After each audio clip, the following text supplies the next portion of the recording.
The United States economy just received some poor data that I would like to break down, and Trump immediately had an adverse reaction in the form of an all-caps Truth Social post where he deflects blame to Jerome Powell in his usual Trumpian fashion. And I guess this would be a good opportunity to walk through the slew of all-caps Truth Social posts that Trump made throughout the night, because in these posts you see implicit and explicit confessions that he can't cut any deals, that he doesn't know what he's doing, and that he just has to deflect blame when anything goes wrong. It reminds me of COVID when he was constantly deflecting blame. It reminds me of this presidency when he's constantly saying everything is Biden's fault. Remember when the plane crash over the Potomac happened, which was tragic, and the next morning Trump walked out and blamed DEI. This dude, in a time of uncertain, circumstances, is always just blaming other people and melting down.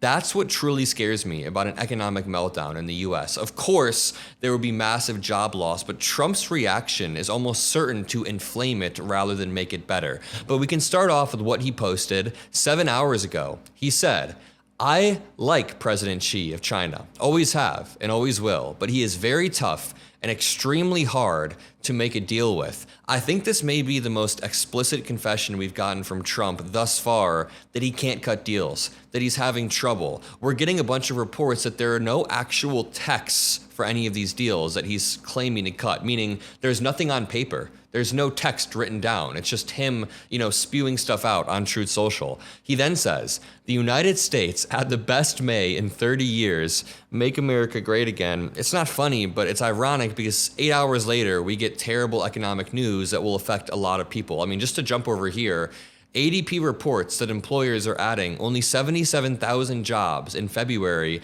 as businesses pause amid uncertainty over Trump agenda. It says the number was well below forecasts and comes as other signs show the job market is weakening. To jump back to Trump's Truth Social, he then posted, just randomly, "With the exception of the rigged presidential election of 2020, the auto pen is the biggest political scandal in American history."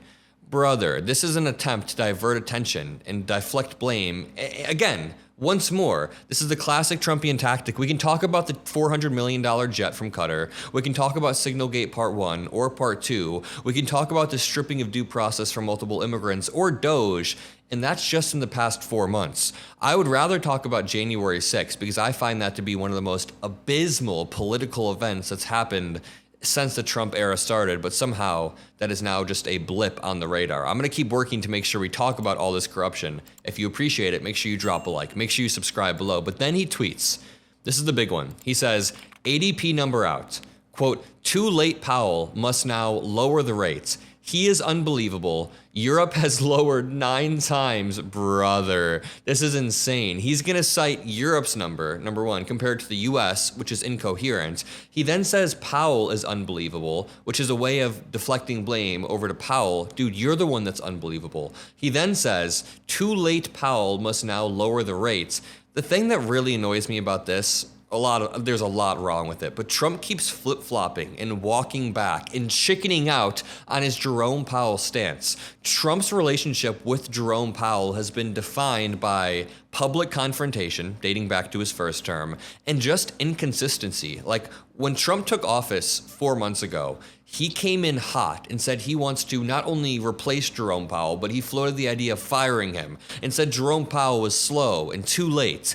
And then Trump walked that back when the market reacted poorly, because the market actually does really trust Jerome Powell. Jerome Powell stays apolitical, he has a steady hand, and whether you like him or not, he always says, "I am not going to curtail and do what Trump wants me. I'm not going to change my behavior because of what Trump wants me to do. There's a separation for a reason, and that is illegal." So Jerome Powell has been publicly attacked by Trump, and his steady hand keeps the market steady. So when Trump started attacking Jerome Powell, like a month or two back, and the market crashed, Trump backed off. He backed off of Jerome Powell. Well, now he is back on Jerome Powell's ass. We'll talk about that more, but let's talk about the actual numbers that came out. Private sector hiring, according to CNBC, rose by just 37,000 in May, the lowest in more than 2 years, ADP says. And you can see at the top of the screen, breaking news, stocks rise, but gains capped thanks to weak jobs data. And the weak jobs data is a direct function of Trump's insane policy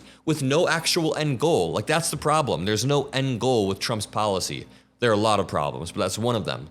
Private payrolls increased just 37,000 in May, below the 60,000 in April, and the Dow Jones forecast for 110,000. Imagine, they were expecting 110,000 increase and an increase by 37,000. It was the lowest monthly job total from the ADP count since March of 2023. Regarding wages, annual pay grew at 4.5% for those remaining in their positions and 7% for job changers. Little change since April. So it says private sector job creation slowed to a near standstill in May, hitting its lowest level in more than 2 years as signs emerge of a weakening labor market, payrolls processing firm ADP reported Wednesday. And this is entirely separate from the public sector jobs that have been cut. Remember, Trump and Elon Musk have been making a very intentional effort to cut a bunch of public sector jobs as well. Payrolls increased just 37,000 for the month. And I know that sounds like a big number, but that is not a big number when you compare it to the expectation and the previous month. The report comes 2 days before the more closely watched non-farm payroll count from the Bureau of Labor Statistics, which is expected to show a gain of 125,000. When it doesn't, who's Trump going to blame this time? Is it going to be Jerome Powell or George Soros or Barack Obama? Who is Trump going to aimlessly blame, even though it's all on him? It's all on the unpredictability he's created for a bunch of small businesses and medium-sized businesses and big businesses. Walmart and Target have been leading the way and saying we have to raise prices. Small businesses sometimes may not even make it through this. They can't even suffer the unpredictability because they don't have the cushion that Walmart and Target have. It's do or die for them. It's live or die every single month, and they have a certain budget that they have to meet at a certain time. And when you start to add this new layer of unpredictability and volatility, then it's over. For these small businesses, they struggle. And speaking of volatility, the fact that Trump so firmly said 2 months back that he's not attacking Jerome Powell. He actually likes Jerome Powell. He's the one who appointed Jerome Powell. And then his monkey brain can't stop himself from just attacking Jerome Powell 2 months later. I would say I'm surprised, but I'm really, really not surprised. Powell is not going to flinch, but this does set up sort of a dangerous showdown. Now, Jerome Powell is obviously not going to bend to the political pressure. He's made it clear he has no plans to resign. He's made it clear that he respects the separation, even if the president doesn't, the separation between, different agencies. But this tension does set up a sort of dangerous showdown. Not only will it affect the markets, because as economic data comes out, Trump just doubles down, and he's such a malignant narcissist, he doesn't have the reality tests or the walls around him to push back. Ideally, when a president is going into meltdown mode, you have walls around you. You have someone testing your reality and saying, dude, you can't be blaming everything on Jerome Powell.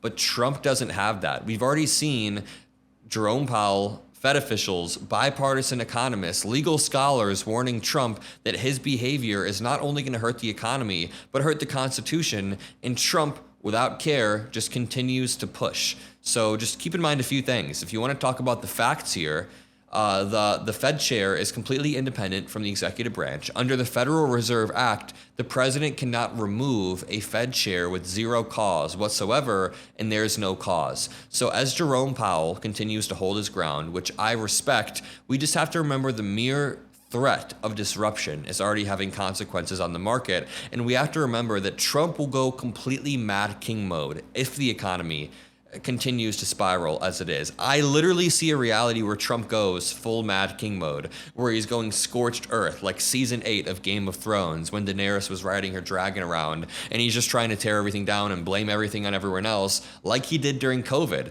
During COVID, this dude couldn't help himself but hold daily press briefings. Not because they were helping him, they were actually hurting him, but because he was just going full manic, full speed ahead mode. And I'm not hoping that happens, but I could see that happening. We'll see what happens over the next few months. I'll keep you all updated. Drop a like, subscribe. Love you all. We are building a network. You guys see the puzzle pieces coming together, right? We have a few contributors hopping in for certain slots when I'm busy or when I'm doing meetings or when I'm just having dinner with my parents. I get to have other people fill the slots. And now we get to push back against MAGA harder than ever. So make sure you join the crew by subscribing below. Love you all and peace out.